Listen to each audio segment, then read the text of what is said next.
الله فلا مضل له ومن يضلله فلا هادي له. أشهد أن لا إله إلا الله وحده لا شريك له، وأشهد أن سيدنا ومولانا وسندنا محمدا عبده ورسوله الذي أرسله الله بالحق بشيرا ونذيرا وداعيا إلى الله بإذنه وسراجا منيرا، وبلغ الرسالة وأدى الأمانة وقام بالحجة ودعا إلى الحق وجاهد في سبيل الله حق جهاده. اللهم صل وسلم وبارك على سيدنا ومولانا محمد وعلى آله وأصحابه وذرياته والتابعين لهم بإحسان إلى يوم الدين. أما بعد، فقد قال تعالى في كتابه الكريم: والذين جاهدوا فينا لنهدينهم سبلنا وإن الله لمع المحسنين. Hadirin yang dimuliakan oleh Allah Subhanahu wa taala. Allah Subhanahu wa taala telah memberikan janji-janji kepada orang-orang yang mau beriman dan amal soleh, yang mana janji Allah ini pasti benar adanya. وَمَنْ أَصْدَقُ مِنَ اللَّهِ قِيلًا وَمَنْ أَصْدَقُ مِنَ اللَّهِ حَدِيثًا وَمَنْ أَوْفَى بِمَا عَاهَدَ عَلَيْهِ اللَّهُ وَمَنْ أَوْفَى بِعَهْدِهِ مِنَ اللَّهِ. Janji Allah pasti benar adanya. Ketika janji yang dijanjikan belum datang, maka bukan karena ada penipuan atau pengingkaran, tetapi karena memang orang yang belum dapat, belum layak mendapatkannya. Maka hadirin yang dimuliakan oleh Allah Subhanahu wa taala, orang-orang yang beriman diberikan janji oleh Allah Subhanahu wa taala, berbagai macam janji. Di antaranya man amila salihan min dzakarin aw untha wa huwa mu'min falanuhyiyannahu hayatan thayyibah. Janji yang pertama yang diberikan oleh Allah kepada orang yang beriman, hidupnya akan dijadikan hidup yang baik. Allah tidak menjanjikan orang iman mereka semua kaya. Allah tidak menjanjikan semua orang iman jadi raja. Allah tidak menjanjikan orang iman mereka menjadi terkenal di kalangan manusia. Allah tidak menjanjikan orang-orang iman sehat semua. Tetapi Allah menjanjikan orang iman baik kehidupannya. Maka kalau kita mengeluh, saya sudah iman kok belum kaya, bagaimana Allah Subhanahu wa taala, bagaimana dengan janjinya? Ini namanya menagih sesuatu yang tidak pernah dijanjikan. Saya sudah iman, tetapi kok saya belum terkenal. Ini namanya menagih sesuatu yang belum dijanjikan. Saya sudah iman, tapi kok sakit-sakitan. Ini namanya menagih sesuatu yang tidak dijanjikan. Maka kita harus tahu janjinya Allah untuk orang iman. Janjinya Allah untuk orang iman, falanuhyiyannahu hayatan thayyibah. Allah jadikan bagi mereka hidupnya baik.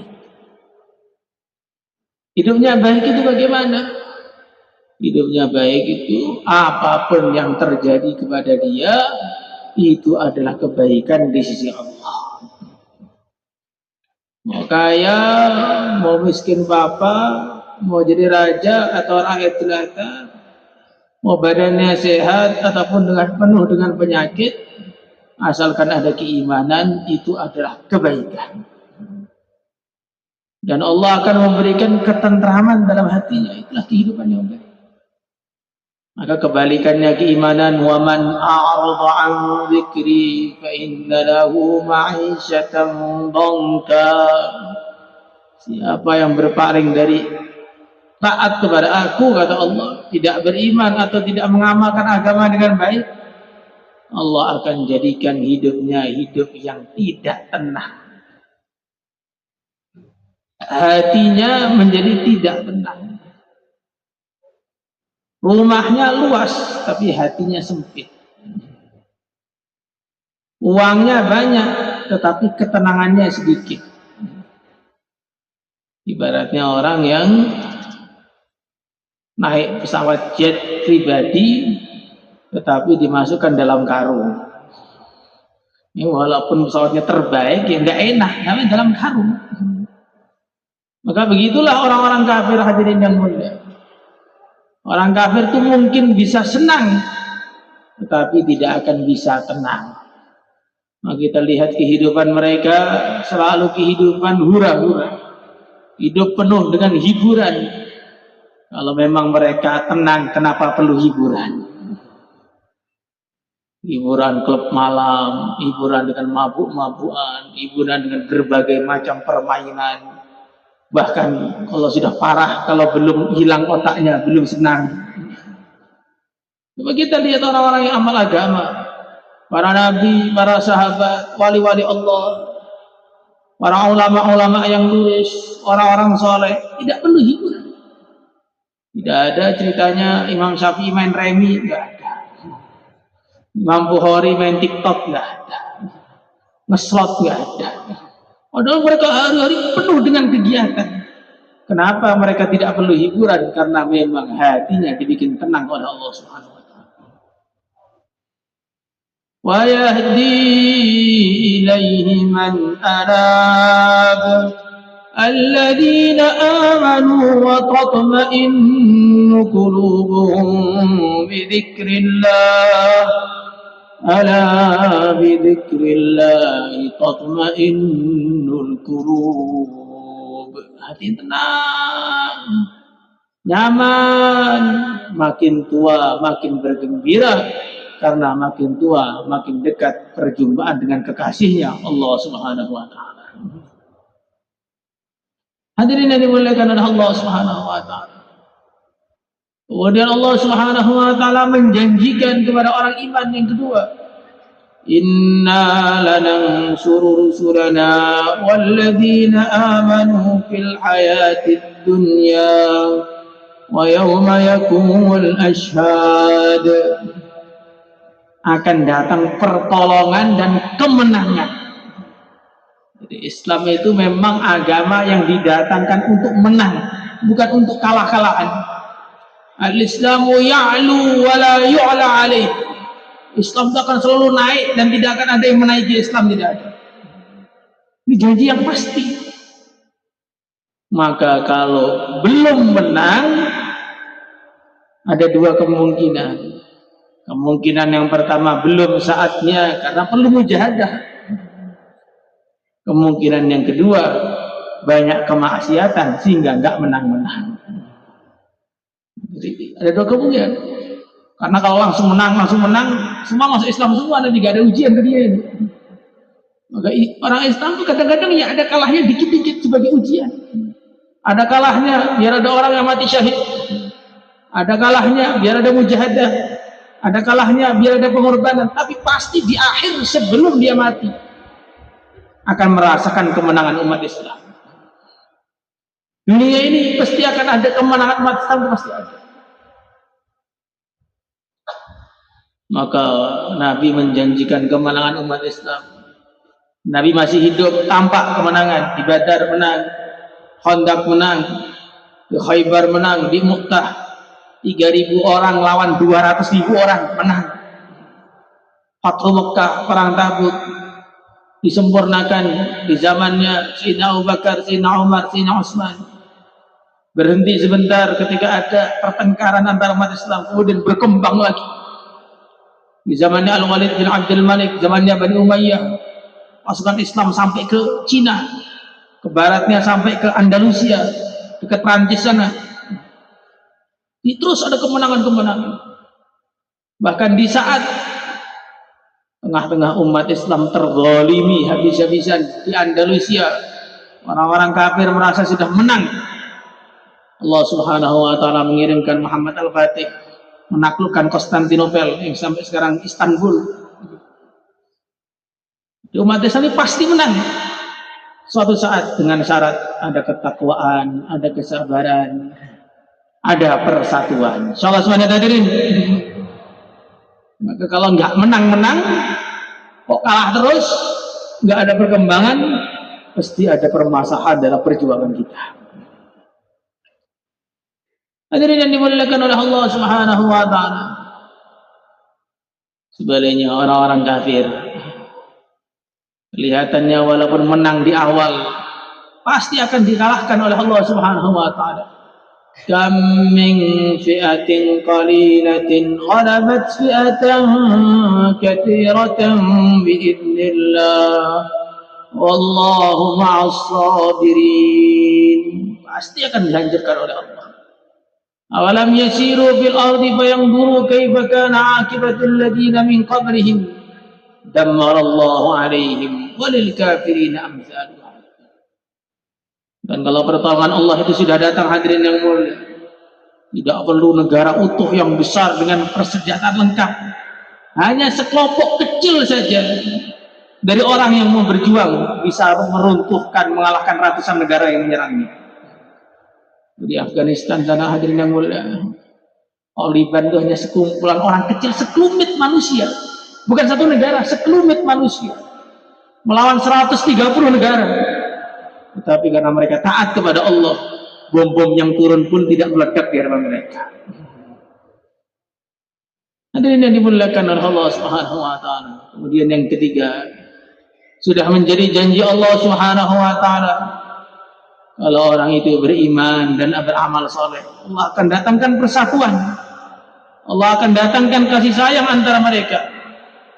Innal ladzina amanu wa 'amilus shalihat sayaj'alu lahumur rahmanu wudda. Orang-orang yang iman dan amal saleh pasti akan terjadi kasih sayang antara mereka.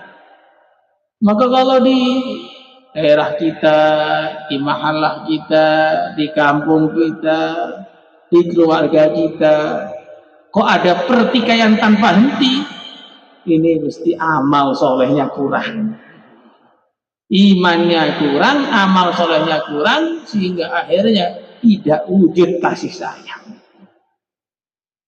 Berbeda dengan orang kafir. Kalau orang kafir itu kelihatannya bersatu, sebenarnya bercerai-berai. Allah berfirman, tahsabuhum jami'an wa qulubuhum syatta dzalika bi annahum qaumun la ya'qilun. Orang kafir itu kelihatannya mereka satu padu, ternyata mereka bercerai-berai, punya tujuan masing-masing. Kalau orang iman ini sebenarnya walaupun kelihatannya beda-beda, tujuannya satu saja, ridha Allah. Tujuannya satu saja, menggembirakan Rasulullah Sallallahu Alaihi Wasallam. Maka walaupun mungkin kadang-kadang ada sedikit gesekan, kadang-kadang ada sedikit pertikaian, pasti pada akhirnya akan terjadi kasih sayang. Semoga termasuk pada kita semua. Maka untuk mewujudkan kasih sayang hanya satu syarat, iman dan amal saleh. Iman berkurang, maka persatuan berkurang. Amal soleh berkurang, maka kasih sayang pun berkurang.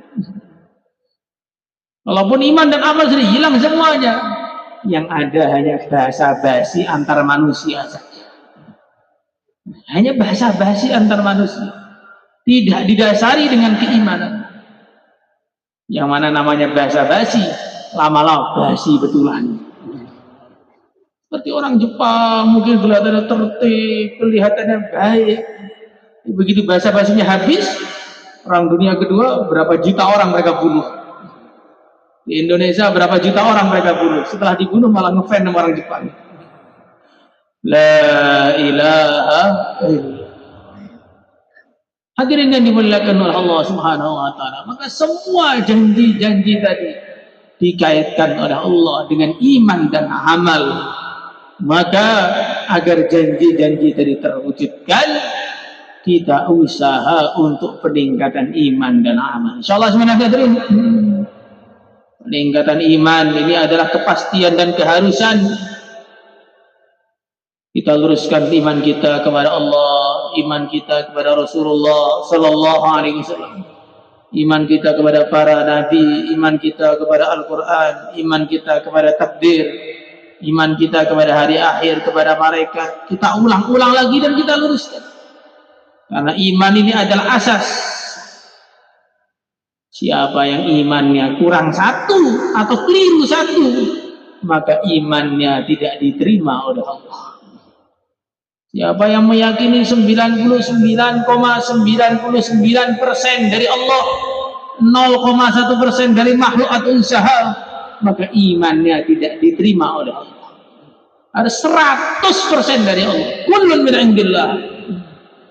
Yang baik, yang buruk, yang terjadi maupun belum terjadi, yang kita sukai maupun yang tidak kita sukai, yang bisa kita bayangkan maupun tidak kita bayangkan, semuanya diatur, diciptakan, digerakkan oleh Allah.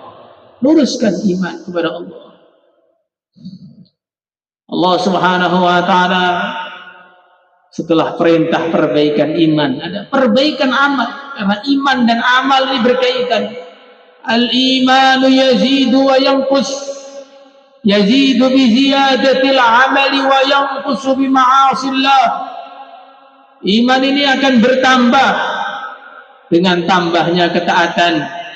Iman ini akan berkurang dengan banyaknya kemaksiatan. Maka ketaatan itu begitu banyak jumlahnya, yang diringkas oleh para ulama dengan 4 amal: dakwah ilallah, ta'lim wa ta'allum, zikir, ibadah, dan khidmat. Maka jangan sampai kita berhenti dari salah satu amal ini.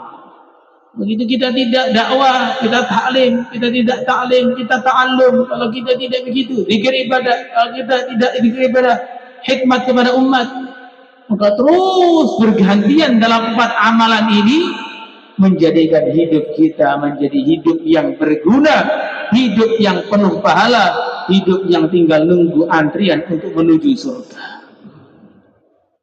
Tapi kalau hidup ini tidak sibuk dengan amalan-amalan, maka hidupnya menjadi hidup yang penuh penyesalan, hidup yang penuh kecelakaan, menunggu kehinaan yang kekal abadi di neraka Allah Subhanahu wa taala yang selama-lamanya. Maka 24 jam dalam hidup kita manage, kita atur bagaimana hidup ini selalu dalam 4 amalan ini. Insyaallah semuanya hadirin. Al-Imam Al-Ghazali rahimahullah beliau mengatakan, seseorang tidak bisa digambarkan takwa kepada Allah, tidak bisa digambarkan wujud hidup taat dalam Allah kepada Allah total, sebelum dia mengatur 24 jam hidupnya itu selalu dalam perkara yang meridhokan Allah. Mulai bangun tidur sampai tidur lagi dalam perkara yang meridhokan Allah. Mulai ujung rambut sampai ujung kuku, semuanya dalam perkara yang meridhokan Allah. Insyaallah semuanya tadi kita tata jadwal kita di rumah kita. Jam sekian kita sholat tahajud, mungkin setelah itu sholat subuh, mungkin kemudian setelah itu musyawarah harian, wirid, taklim, kemudian pulang ke rumah untuk usaha mencari rezeki yang halal, merawat anak dan istri, kemudian di tempat kerja sambil berdakwah, berzikir, mungkin di sela-sela menunggu pelanggan, membaca Quran, kemudian tengah-tengah itu tidurnya pun dengan adab-adab, setelah itu sholat dan terus sampai malam, semua kegiatan hanya dalam ridha Allah. Insyaallah semuanya hadirin. Kita sudah sering hadirin yang mulia mencari pahala itu dari ibadah-ibadah, salat, puasa, zikir, baca Quran, dakwah. Ini juga perkara penting sekali. Tetapi pahala yang dijanjikan oleh Allah untuk orang beriman bukan hanya di situ saja. Ada pahala-pahala yang didapatkan dari muamalah dan muasyarah, dari akhlak, yang mana ini juga tidak kalah hebatnya dari pahala-pahala ibadah tadi. Innar rajula la yablughu bihulufihi darajatal qa'imina was-sha'imin, atau kama ja'a fil hadis. Sungguh orang dengan akhlaknya saja, walaupun kelihatannya puasanya sedikit, walaupun kelihatannya sholatnya sedikit, gara-gara akhlaknya baik, derajatnya sama dengan yang banyak puasanya, banyak sholatnya. Maka kita usaha ini, karena kalau ibadah itu pasti ada capeknya. Tapi kalau akhlak itu kan ketika kita bertemu anak, bertemu istri, bertemu tetangga, bertemu sebaya, bertemu orang tua, bertemu yang lebih tua, bertemu ulama, itu semua ada akhlak-akhlak yang perlu dipelajari. Sehingga kapanpun, dimanapun kita berpahala. Dengan senyum kita bisa mendapatkan pahala. Dengan menggeser, menyingkirkan gangguan dari jalannya orang Islam, kita mendatangkan pahala. Dalam sebuah hadis dikatakan, bainama rajulun yamshi fit tariq fa'akhara adan an tariqil muslimin fasyakarallahu lahu faghfara lahu. Wa fi riwayatin ra'aitu rajulan yataqallabu fil jannah fi husnin yaqta'uha an tariqil muslimin. Ada seseorang yang jalan, tengah-tengah jalan ada perkara yang mengganggu jalannya orang Islam, disingkirkan begitu saja, maka semua dosanya diampuni oleh Allah. Nabi mengatakan dalam hadis sahih di Muslim bahwa saya melihat ada orang yang lagi surga bermain-main, bersenang-senang. Kok bisa masuk surga? Kenapa? Gara-gara motong dahan yang ganggu jalan. Motong krek, masuk surga. Jadi akhlak ini juga perkara yang luar biasa, yang mendatangkan orang-orang masuk surga. Akhlak. Ya ta'uka man haramat wa bi waslika man qata'at afuka amman dhalamat. Ketika orang, hadirin yang mulia, mereka melakukan 3 amalan istimewa. Setiap orang mendolimi dia, dia maafkan. Setiap orang memutus hubungan dengan dia, dia sambung. Kemudian setiap orang tidak mau memberi dia, malah dia sedekah kepada orang itu. Maka ad-darajatil ula minal jannah, dia akan dapat derajat-derajat yang tinggi di surga. Semoga kita masuk kita semua. Maka hadirin yang dimuliakan, ibadah kita tingkatkan, akhlak jangan kita lupakan. Insyaallah semuanya hadirin. Hadirin yang dimuliakan oleh Allah Subhanahu wa taala. Tidak lupa yang paling penting dari itu semua, sifat hati kita. Ma fadalakum Abu Bakrin bi kasrati salatin wala siyam walakin bima waqara fi qalbihi, atau kama jaa fil hadis. Tidaklah Abu Bakar melebihi kalian dengan banyaknya salat dan puasa, tetapi Abu Bakar menjadi unggul melebihi seluruh manusia setelah para anbiya. Bima waqara fi qalbihi, dengan apa yang ada dalam hatinya berupa keimanan. Maka kita perbaiki sifat hati kita, penuhi dengan ikhlas, penuhi dengan tawadhu, penuhi dengan cinta kepada Allah dan Rasulnya dan negeri akhirat, rindu kepada Allah dan Rasulnya dan negeri akhirat, sayang kepada umat, punya rasa syafaqah kepada hamba-hambanya Allah, makhluk-makhluknya Allah. Orang jangankan sayang kepada manusia, sayang kepada anjing saja. Seorang pelacur memberi minum anjing, hadis sahih di Bukhari, semua dosa-dosanya diampuni oleh Allah karena dikasih minum anjing. Padahal anjing ini hewan yang najis, mughalladzah. Kalau kita punya anjing padahal nggak ada keperluan, maka pahala kita tiap hari dikurangi 2 qirah. Setiap hari pahala dikurangi 2 gunung kalau punya anjing. Tetapi ngasih minum anjing yang kehausan menjadikan semua dosa-dosa dia diampuni oleh Allah Subhanahu wa taala. Maka kita perbaiki sifat hati kita. Jauhkan hati ini dari sifat hasad, dari sifat dengki, dari sifat takabur, sombong, riya, ingin dilihat orang, ujub, merasa bangga dengan dirinya sendiri. Karena itu semua akan menghabisi amalan-amalan kita tanpa terasa. Insyaallah semuanya hadirin. Hadirin yang dimuliakan oleh Allah Subhanahu wa taala, untuk kita mewujudkan itu semua hadirin, kita harus hidup dalam suasana perjuangan. Harus hidup dalam suasana perjuangan sebagaimana dulu umat terbaik. Kuntum khayra ummatin ukhrijat lin-nas ta'muruna bil ma'ruf wa tanhauna 'anil munkar wa tu'minuna billah. Umat yang terbaik, yang semuanya wali, semua dapat ridha Allah semua. Mereka adalah orang yang hidup dalam suasana perjuangan. Mungkin sebagian ulama mengatakan umat Islam itu selalu mengeluarkan orang-orang hebat ketika di suasana-suasana yang tegang, suasana-suasana darurat. Maka orang akan banyak doa, banyak amal, banyak wirid. Tapi kalau di suasana santai, uang ada, anak menggembirakan semua, istri cinta pada suaminya, maka pasti nggak ada hajat besoknya. Tapi kalau istrinya ngamuk, itu insya Allah jam 2 udah bangun. Ya Allah, ya Allah, ya Allah. Dalam suasana yang tegang, dalam suasana perjuangan, maka wujudlah orang-orang yang bisa mendobrak langit doanya. Maka kita selalu cegurkan diri kita dalam suasana perjuangan. Salam semuanya hadirin. Jangan pernah berhenti berjuang.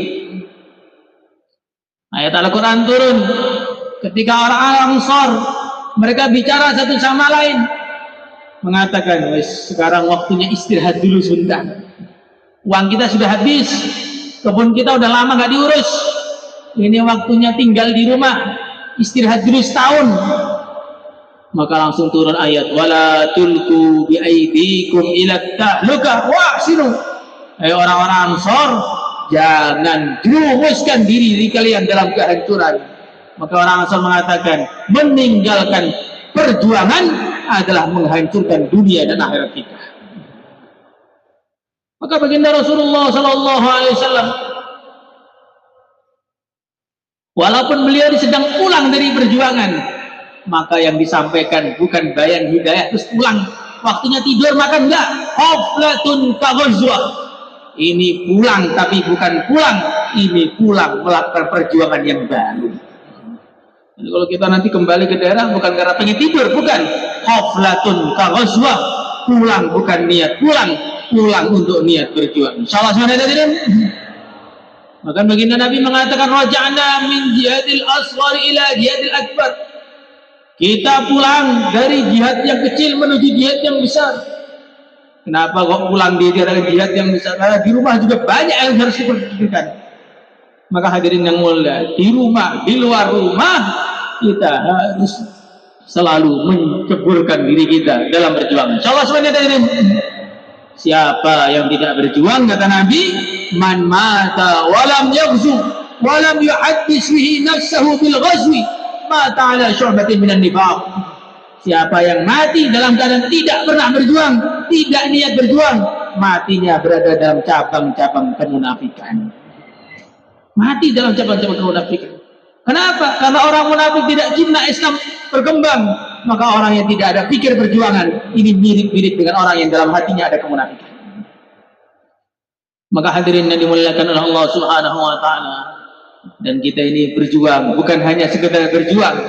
Allah Subhanahu wa taala pun sudah mengajari caranya perjuangan. Ya ayyuhalladzina amanu hal adullukum ala tijaratin tunjikum min adzabin alim tu'minuna billahi wa rasulihi wa tujahiduna fi sabilillah bi amwalikum wa anfusikum dzalikum khairul lakum in kuntum ta'lamun.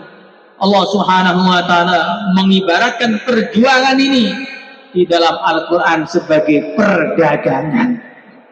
Bagaimana maksudnya perdagangan?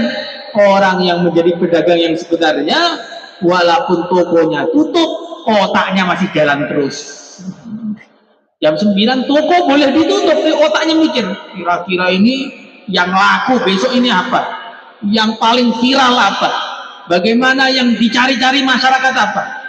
Jam 7 pagi langsung sudah dibuka persiapan. Yang biasanya cemberut karena punya toko jadi senyum. Yang biasanya nggak pernah baik sama orang langsung jadi baik sama orang. Ada orang datang ke toko sepatu, mau nyoba sepatu, langsung dipasangkan, padahal nggak kenal sama dia, dipasangkan. Khidmat yang baik dikerjakan. Dimanapun yang dipikirkan bagaimana tokonya maju, bagaimana tokonya maju, bagaimana tokonya maju. Sampai mau haji pun pikirannya, kira-kira nanti saya doa depan Ka'bah, Ya Allah, toko saya majukan ya Allah. Minta doa ke ulama Mekah biar tokonya laris. Cari barang-barang yang nggak ada di Indonesia dibawa pulang, dijual. Bahkan lagi jalan pun lihat ada kotoran, mungkin karet-karet yang jatuh. Loh, gitu ini. La ilaha illallah. Begitulah para pejuang. Mereka tidak pernah berhenti untuk berpikir bagaimana perjuangan tambah hari tambah lagi. Mereka gunakan semua potensi yang Allah berikan pada mereka. Potensi berupa senyumannya, potensi berupa akhlaknya, potensi berupa fikirnya, potensi berupa hartanya, potensi berupa doanya, bahkan tangisannya. Mereka curahkan semua untuk perjuangan agama. Sholat semangat hadirin. Jadi perjuangan itu bukan yang penting datang lah, nggak mikir sama sekali. Udah lumayan, tapi lumayan jauh dari yang seharusnya ada. Harus terus berpikir. Baginda Rasulullah SAW kadang-kadang ngobrol sepanjang malam sampai subuh di umuril muslimin. Beliau memusyawarahkan bagaimana umat Islam ini bisa nyaman semua. Maka orang datang musyawarah kok tidur terus. Nah, ini jauh. Syawal semuanya hadirin. Maka kita pulang membawa pikir sehingga nanti istimewa September datang ratusan ribu orang ke sini. Syawal semuanya hadirin. Kurang lebihnya mohon maaf. Assalamualaikum warahmatullahi wabarakatuh.